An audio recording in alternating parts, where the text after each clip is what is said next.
We're going to go month by month and share exactly how much Troy made selling his passion product on Amazon, including the revenue, all the costs, all the fees, and his final profit. Then we're going to share exactly how he started his company and how much it cost him to start his company, including all the design fees, the production, all those kind of random fees. Then at the end of the video, we're going to share the 3 biggest mistakes he made in his first year selling on Amazon, including one mistake that cost him $40,000. So please stay till the end because this could help you save a lot of money. And I did a previous video where we talked about Troy's first 6 months selling on Amazon. It went viral, and then right after that happened, his next month was the biggest month he ever had. So stay tuned for that. But first, let's do a little recap for anybody that did not see the previous video. So let's start. How did you come up with the idea for your product? That's a good question. I had a couple ideas of what I wanted to do. Like one was in the hat industry, was kind of my first idea, and I was looking into that. But I didn't really care about hats, and then watching your videos, other videos of finding something that you enjoy selling or enjoy doing. So I played tennis in college, so I started looking at tennis products, and I saw that there was an opening for tennis accessories, including tennis grips. So I looked at that. I looked at it wasn't that crazy expensive to start out and buy 10,000 grips. And so that was where I had the idea of let's start with tennis grips. And I know you thought it was going to probably cost you around $3,600 to start. It ended up costing you around $5,800 to start. What were some of your startup costs, and why was it more than you thought it would be? Right, well, based on the fact that it was like 36 cents a grip-ish, if I bought 10,000 grips, I thought it was gonna be $3,600. Great, I just ship it to Amazon.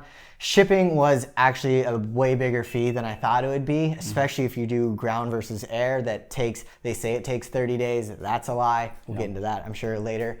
But then you have fees of like the trademark fees, the viral launches in Jungle Scouts of the world that are kind of like $80 a month turns out to be $800, whatever, $920 a year if you want to get exact with it. So those fees were pretty tough. I ended up sampling probably from 10 different suppliers over in China, and those get expensive because though it costs 37 cents for a grip, it costs like $40 to ship one sample. So those fees kind of got outrageous. But after all your fees, it ended up costing you $5,800 to start. And we go into depth in the 6-month video exactly how he started and all the different fees in detail. But once you finally launched it on Amazon, let's talk about your first month selling on Amazon, revenue, profit, all that.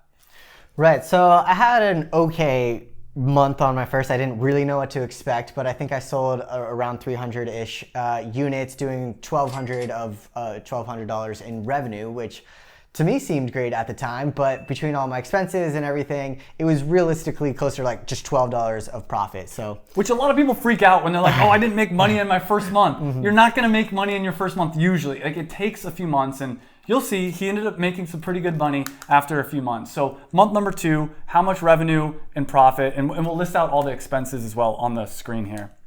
Right, then month 2 got a little better. I still was new to it, so still not knowing too much what to expect, but it's $1,600 in revenue. So I was stoked to be increasing. If I could increase, 100 units every month, that would be great. And you ended up doing around $200 profit. And I know you said that was partially because you raised your price from I think like $6.99 to $7.99, or you raised it by $1. Yeah, so I started selling at $5.99, and then I realized that those margins were too tiny, especially because I was spending $1 or $2 on PPC. And so that was pretty much my profit was just getting wiped out by PPC. So I raised my prices to $6.99. I also signed up for FBA Small and Light, which reduces my shipping fees and every type of Amazon fee basically. So it went from like $4 to $3 of fees. And this is a huge lesson. If you want to make more money, you've got 2 options. Either raise your price or lower your expenses. And in month 2, you did both those things. Right. Which brings us to month 3. What was the revenue profit in month 3? Month 3, I did around $1,300 in revenue, which wasn't much better than, well, I guess it was worse technically than month 2. Still figuring everything out, adjusting prices and everything. So, but I continue to plug forward with it. And you ended up doing a total profit of around $170, which is not bad still. It's a little extra money. Go out to some dinners. Yeah, exactly. A little play money. And we're about to get into a really big mistake that cost Troy, $1,800. But first, let's talk about month 4. What was revenue and profit in month 4? Revenue was $1,700. Profit was about $230. So that was good. I was making money, which was a good sign. And you started, I think, in month 4 adding different colors as well, which maybe led to some success. And maybe it kind of led to a problem we're about to talk about, which in month 5, you ended up having a pretty good month, kind of. What was the revenue, profit? And let's talk about the big mistake that happened. Yeah, the revenue was a little skewed because I basically had a customer that didn't get it delivered. And so I tried to give him a code for free grip. Like, sorry about that. Like, it was Amazon's fault, but let me give you a free grip. I was trying to take care of my customer. So what I didn't realize was I gave the entire world a free grip. So I woke up the next morning to having 0 inventory. Right. So at first I was like, oh crap. But then I was second thought of like, hey, maybe somebody just bought all my grips. They liked them so much. I was like, this is really cool. So I looked more into it and I realized that people were getting my grips for free. So luckily I caught it relatively early, called Amazon. They stopped about 80% of it, which was lucky in one sense, but the fact that it was like 30 minutes had gone by that they couldn't stop all of it. Right. So I still gave away about $1,800 worth of grips. And for those that haven't watched the previous video, he did a promotion which for 99% off or a coupon for 99% off instead of a promotion. And he picked the wrong one, which ended up making it so the entire world could get 99% off offer instead of just this one customer, which cost him a lot of money. Right, and those things are still confusing to me today, the promotions and coupons and yada yada. So if you're gonna run one, make sure you know what you're doing. So in total, I did about $3,500 of revenue, but because I gave away so many free grips, I ended up losing about $600, which was kind of about all the profit that I had made in the previous 3 months. And this is where things get really interesting and really shows how much of a roller coaster entrepreneurship is, because sometimes the worst things that happen to us end up leading into the best things. And because your sales rank and because you were selling all this product, I think Amazon put you higher up in the sales and the search results, which led into month number 6. And let's talk about revenue and profit from month 6. So month 6 was amazing for me, and why I'm able to still sell today is because I did have that disastrous month, but because I was ranking higher, I ended up selling almost $6,000 in revenue, which was awesome, which is about $1,700 of profit. Which is amazing. To make almost $2,000 selling tennis grips is... Which is enough money. I mean, I think your goal, you told me when you first started, was to be able to pay rent. You live in Santa Monica here. It's very expensive, close to the beach. You're able to pay rent with your Amazon business. Yeah. And still have a little extra to be able to go out. Yeah. And then that leads into the next month, which ended up being your biggest month. And now that everyone's caught up, and again, if you haven't seen the previous video and you want to get into more detail about this, I'll put a link up here to the 6-month video we did. But for everybody, let's break down month number 7. How much revenue did you do? And we'll break down all the costs as well. Yeah, month 7, I did about $7,600 worth of revenue, which was, I'd say, probably like a 1/6 of my yearly revenue. So this was like my biggest month for sure, which ended up being about $2,600 in profit, which blew my mind. If I could have a month like that, then I could start thinking about quitting my day job. And I know that at this point too, you were doing a YouTube channel as well, like talking about tennis and all that. And did that help, you think, a little bit? Yeah, I definitely think it helped because it was just a way to promote my grips, because I always had my videos were sponsored by taking grips. And and tennis is obviously a seasonal sport, which we'll talk about more, which how it affects my sales too. There were a bunch of tennis tournaments going on, the French Open and the Wimbledon, which all got pushed back due to COVID, so they were right next to each other. The US Open was in the summer, so I was able to talk about all these tennis tournaments and events and players and start to build views and followers for the brand. And I'll put a link down below to Troy's YouTube channel. If you're a tennis fan, check it out. Or if you just want to learn how to market a product using external marketing like YouTube. And that brings us to month 8, which was August. Let's break down revenue, profit, all that stuff. Yeah, so I had another amazing month, which was great. I did just under $6,000 in revenue, which was about $1,600 in profit. So again, to me, anything over like 500 to 600 units sold, which equates to about $1,200 in revenue to pay for rent, was a big deal to me. So the fact that I was making 600 was awesome. So it was definitely a decline from that July month, but it was still a win in my book. Yeah, it's still like one of your best months. And at this point, I know you started looking at other products to sell because you had one product that was killing it. You're making $1,700 a month. Why not, launch a second product? How did you decide on that product? Right. So I had I now had $5,000 in profit that I always knew I wanted to grow my brand and grow more tennis products. So I wanted to stick in tennis products. But I was like, I only have $5,000, so I wanted to go with another low-cost product. Low-cost product, yeah. And so I came across, I was just looking at keywords for search volume. Tennis balls is really tough you'd make 50 cents a sale depending on PPC, and that's a competitive space with brand recognition for balls. I feel like people are more willing to try a new grip than they are willing to try a new ball. And so I came up with dampeners that I thought, I was actually pretty surprised because dampeners are less, you need a new grip every month. Whereas a dampener you could have for 3 years, but you lose dampeners all the time. They're tricky ones. So I was surprised to see that I could probably get pretty close to the same volume with dampeners as I was the grips. And they were around the same price, but dampeners were also selling for more. So I had bigger margins with the dampeners. So that's why I went with the dampeners, and kind of a longer explanation. And you found your manufacturer just from Alibaba, I take it? Yeah, I sampled, again, went through the sampling process and found some that I liked because I had a dampener that I really liked and kind of wanted to model it after that, but make my own improvements to it.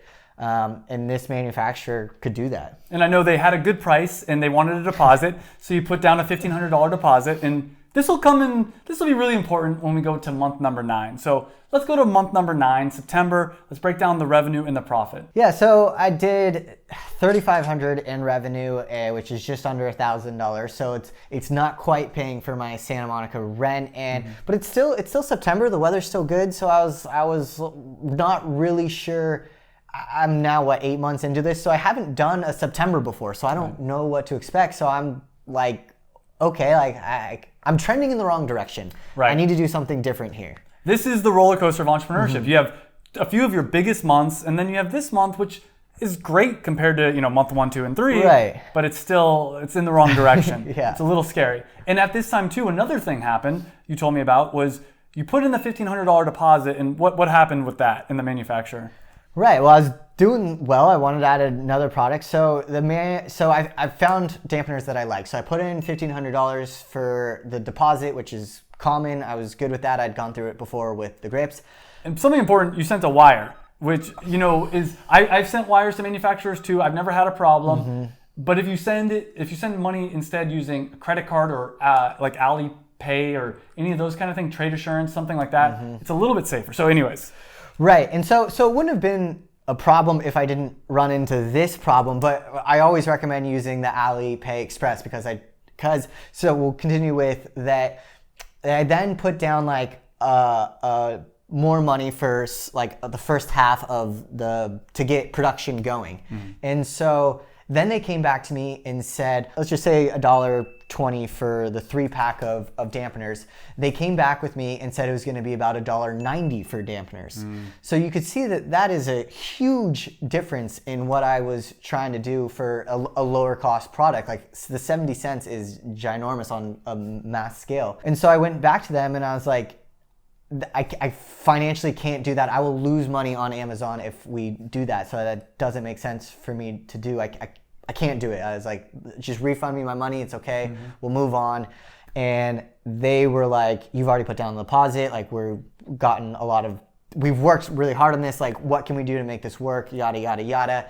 Basically, they did come back down to the $120 price after 2 weeks of I'm out. I'm not working with you guys anymore. You just drastically changed the price on me after I'd already put a deposit down. And so then, because I'm a knucklehead, I went to my grip manufacturer because they make tennis equipment. And I was like, hey, do you guys make dampeners? And they're like, yeah, we do. And sent me a list of 100 different dampeners. They didn't have the one that I wanted to make, so I had them custom make it.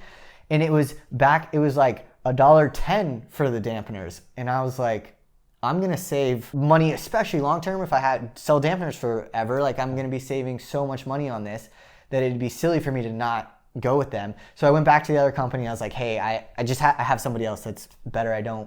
Just send me my money back. But I didn't go through Alipay. So they were like, hey, we'll send you back what you sent us for the dampeners, but we're keeping the deposit.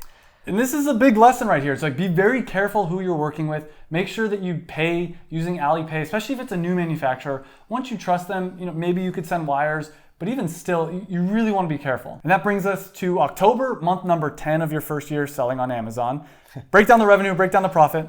Month 10 was again another decline. At this point, I have no idea if it's me, if it's my grips are bad, or like, but I had good reviews, I'm 4.6 star reviews and most of them were 5. Like I didn't know what was going on. I did around $700 of profit, which again is still great, but I want to be doing $2,000 of revenue again. And I know that you told me you increased your ad spend to try to counteract this, and that didn't seem like it really helped too much. And I know you were kind of getting nervous during this time. It's like things are getting worse, even though they should be. The more you sell, you want to see the profits increase. Right. Yeah. I kind of had it on autopilot through June, July, August, and it was just doing its thing. And now that things were changing, I was like, okay, I got to change something. So I increased my ad spend, and that was just not where I was just spending wasted money. People were clicking on it, but not buying. That hurts. Yeah. Now I'm spending, let's just say I'm spending closer to $1 per click when I should be spending 50 cents a click. I was no longer on the first and second row. I started to be on like the third and fourth row. So I was still on the first page in ranking. But then I did look at Viral Launch, and it said that search demand for search queries for tennis related products, especially tennis racket, grip tape, and grips, were down over 40% for just search volume. So just not as many people were searching on Amazon. The search volume is just lower. So it's not necessarily your product's fault. It's just starting to realize it's a seasonal product. Yeah, it's never my fault. No, yeah. And I know around October, your product was getting shipped over, and you ended up launching the dampeners in November, which leads us to the November revenue and profit. Break it down. Right. So November was just under $3,000 for revenue. So the profit was around $550. Again, I was still having high PPC campaigns. I think I adjusted it towards the end of November, maybe-ish, to get it back down. It's interesting, kind of side note, is that the lower I spent on PPC campaign, the better my results were. Almost when I was at the middle or bottom showing opposed to the top line, I seem to have better results there. Well, sometimes I've noticed that people that are going to the bottom of the results, they're more likely to actually purchase because they're doing a lot of research, they're digging through, and you're spending less money to be at the bottom, and it has a higher conversion rate. So sometimes that does work. How did the dampeners do when you launched them in November? They were not good. I don't know how else to put it besides I was probably doing about 2 to 3 a day. So not great. Luckily, you can only, due to COVID, you could only send 200 in at a time. So I'm not worried about inventory or any of that stuff. But I have boxes at my house that are just sitting there that I'm trying to send into Amazon, but I need to sell more. So again, I'm blaming this on seasonality, is that I launched a summer product in November. I can't imagine a good idea, but I was excited I had the product, and I was like, I could be selling twice as many things, so I'm gonna make twice as much money. And something I'll point out is, because we live in California, I kind of forget how seasonal things are. I'm still playing tennis, it's January right now. I just got done playing tennis today. So it's not always immediately obvious that things are gonna be seasonal products for the rest of the country. Right. When New York and Chicago are buried in snow, it's tough for them to play tennis. Yeah. And that brings us to the last month of your first year selling on Amazon. How much revenue, how much profit? How are you feeling at this time? I'm not feeling great about it. I have kind of the thought of okay, maybe this will just forever be kind of a side hustle, and I'll make a couple $100 a month, and it's great. Maybe it pays for a vacation here and there, but it's not going to be my end all be all kind of type of thing. So I did about $2,700 in revenue, which was about $650 in profit, which is because I sell a 60 pack, which I only sell maybe one a month, but I sold a couple in December, which really helps because I sell 60 in a day in a sale opposed to 3. And I want to point out something that in his first year selling on Amazon, he did $40,000 in revenue, around $10,000 in profit. And that's, he's not super stoked about it, but he really should be. My first year as an entrepreneur, I made $5,000. Second year, I made $10,000. Third year, I made $20,000. And at this point, I'm thinking to myself, oh man, maybe this, you're kind of saying, maybe this isn't gonna, and I didn't have a job as a backup. I'm maybe I can't pay the bills. But then the fourth year, I made $40,000. It doubled for me every year. Now I'm making much, much more money. So it's okay that it's not, I think a lot of people think it's gonna be this immediate success. And that's not always the case. Yeah, absolutely. And as we saw in the first couple months were tough, and then I had some really good months. But looking back on it, the fact that I made $9,000 was great. Just because the last couple months had been poor for me doesn't mean that the year wasn't great. And I was when we added up all the math for this video, I was kind of shocked to see that, because I also paid for the dampeners and I have a bunch of inventory in my bedroom, it seems worse than what it is, because once I sell all that inventory, that's just all profit just sitting in my room right now. I mean, $9,000 is a few pretty cool vacations. And like I said, it's gonna increase. Like if you keep going with this, it'll just keep increasing. You'll learn. That's the big thing, is you learn as you go. And I wanna point out again that entrepreneurship is a roller coaster. At the beginning, Troy was kind of unsure. He's like, it's cool making a few $100. Then he starts making a few $1,000s. And he's like, wow, this is really amazing. But then when he goes back down to making a few $100, it's like, it's tough. It's a tough up and down cycle. Right. And that's like when it's bad to equate, but like when you're used to getting, let's just say you get, 10,000 likes on Instagram, and then you have a photo that gets 5,000 likes. It's 5,000 likes. It's still better than 99% of the world, but it's just not what you want in my $2,000. So the fact that I made $600 last month is still great, but it's not what I know that I can do. And that leads us into the 3 biggest mistakes that you made, Troy. And again, pay attention, because the cool thing about humans is we can learn from other people's mistakes. And Troy, you're going to continue to learn from your own mistakes and just make more and more money. So let's go into your first mistake. What was the first mistake? The first mistake I would say would be seasonality. When I was doing really well in July, and I was running through inventory, so I restocked heavily, expecting to continue to do 1,000+ units for the next couple months. And I didn't. So now I have a bunch in Amazon. Because I was doing so well, they allowed me to send more than the 200 that COVID prevents. So right now, because my blacks are by far my best seller, my black grips, and my white grips are what I thought was going to be my best seller. So I have 1,000 grips just sitting in Amazon. So they actually recently sent me an email that they're going to start charging me extra, but it's like $5 a month or something super small, so I'm not worried about it. But they are going to start charging me now because I'm not selling them quick enough. It hasn't hurt my performance index too much. I think I've kind of always been around 500. I dropped to 499 one day, and I was like, but they say anything above 500 is good. Yeah. I hope.